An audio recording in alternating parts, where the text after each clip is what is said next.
Hi, welcome to the video on calorimetry practice problem. This is part 3 of the packet, and it's calorimetry practice problems of a chemical reaction or dissolution. Just so you know, dissolution just means to dissolve. So sometimes when you dissolve certain substances in water, you can have an endothermic and an exothermic. A good example of that is if you dissolve baking soda in water, you'll notice that the container will feel cooler, which tells you it's an endothermic reaction. And we know that dissolving things aren't necessarily reactions. They're not chemical reactions. They're just phase changes.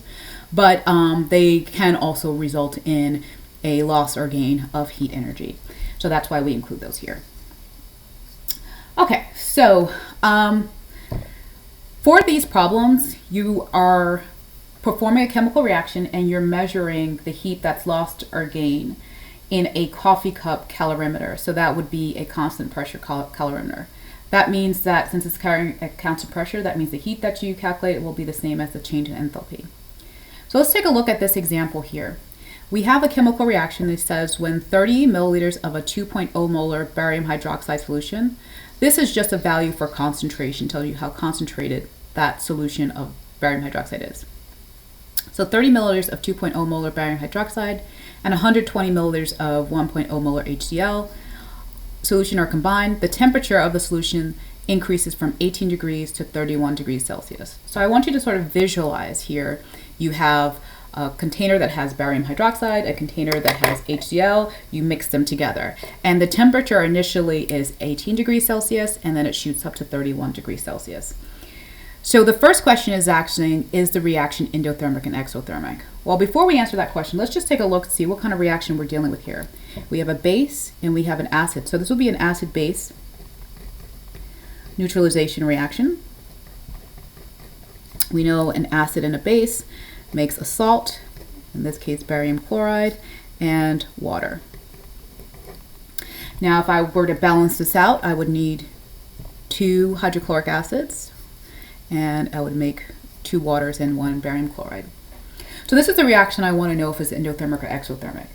Now before I even calculate anything, to figure that out, what I'm going to do is I'm going to look at what happens to the solution.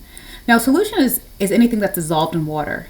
And the water, which is called the solvent part of a solution, is most of your solution, right? So most of what you have there is water. So what's really increasing in temperature is the water. It goes from 18 degrees to 31 degrees. Now what's important to remember here is that your water in these calorimetry problems, the water is the surroundings. In all examples, whether it's you're just dissolving something in water, whether you're performing a reaction in solution, meaning that your reactants are dissolved in water, the water is your surroundings here. So if the temperature of the surroundings increases, that means that the reaction, which is our system,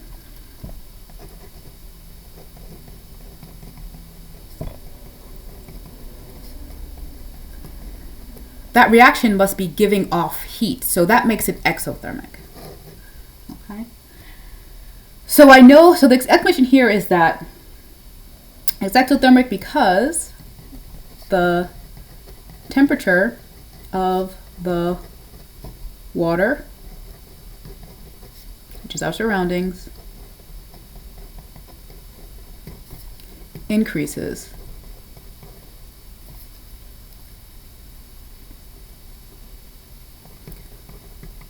Which means the reaction, which is our system,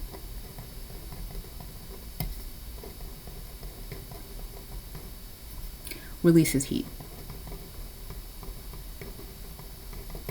Okay. All right, so that's the first one done. So you just look at the change in temperature of the surroundings, and that will tell you if it's endo or exothermic. The next part is to calculate Q. So because we're dealing with a calorimetry problem, what are the equations that we need to know? I'm going to actually switch pens, make it a little bit darker, maybe easier to see. We know that the Q of the system is equal in value but opposite in sign to the surroundings, to the heat of the surroundings. So the amount of heat, in this case it's an exothermic reaction, so the amount of heat that is lost by the system is going to be an equal and value but opposite sign to the surroundings. Now, where you put the negative sign doesn't matter. I think theoretically, knowing that this is exothermic, I would probably put the negative sign in front of the system. But it doesn't matter, because the main thing is we just need to keep in mind that these two will have opposite signs but have the same value. All right, so with that being said, I don't have any information to calculate the heat of the system, the heat lost by the system, but I do have for the surroundings. Because remember, our surroundings is water. This is H2O. So to solve this, to solve the heat, I know I'm going to need the mass, the specific heat capacity, and change in temperature of the water. All right, so let's go ahead and get that information here.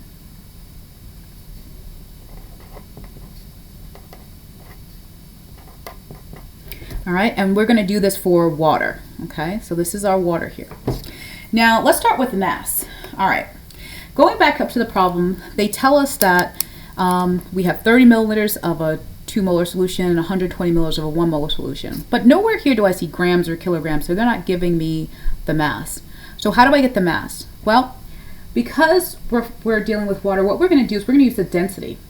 Remember, density is equal to mass over volume. So if you know the density of a substance and you know its volume, which we have the volumes here, 30 and 120, we're combining, so the total volume will be 150, you can solve for the mass.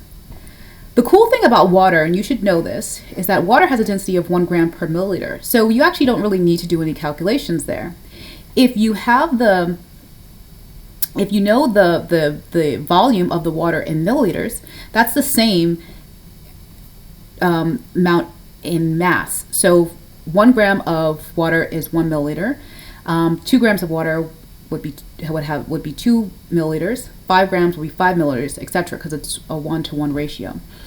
So what I'm going to do for the mass here, I'm just going to add the two volumes together to get my total volume. 2 volumes of the solution, 30 plus 120, which is 150 milliliters. And that's going to be my mass. My mass is going to equal 150 grams. Okay, so that's real simple. So my next step, I'm plugging things in Q. This is for water, of course. Remember, we're still doing just the surroundings here. It's going to be 150 grams. Okay, that part's done. Now let's talk about the specific heat capacity. We know that is a constant. For water, it's 4.184.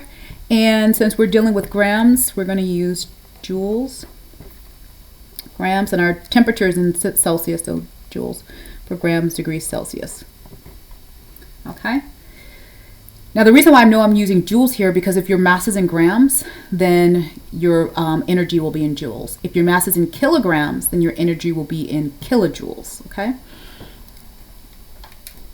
All right. So now we need the last part, which is the change in temperature. So to get the change in temperature, we're going to use these values here, okay? And our delta T, I'll do it on this side, delta T is equal to TF minus TI, okay? So in this case, we have our final temperature is 31, our initial is 18, so that gives us 3 degrees Celsius, okay?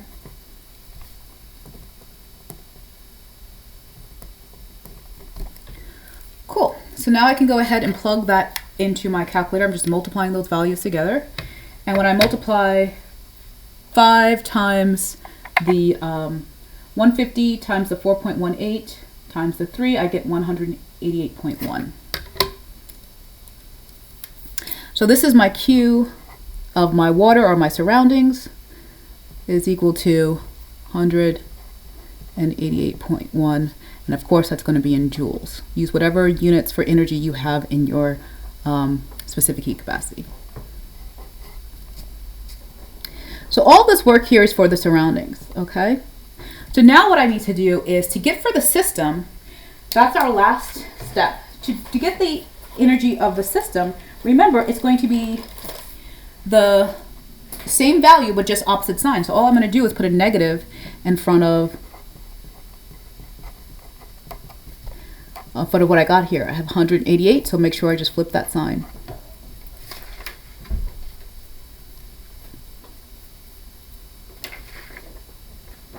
Okay, 188.1 joules. Okay. And that's the heat of the reaction. All right, so to recap,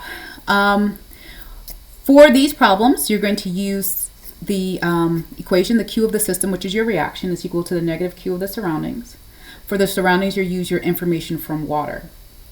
Now, for water, to get the mass, you use the volume, and you add the volumes of the two reactants that were used in the reaction. So total volume when you combine 30 and 120 is 150 milliliters.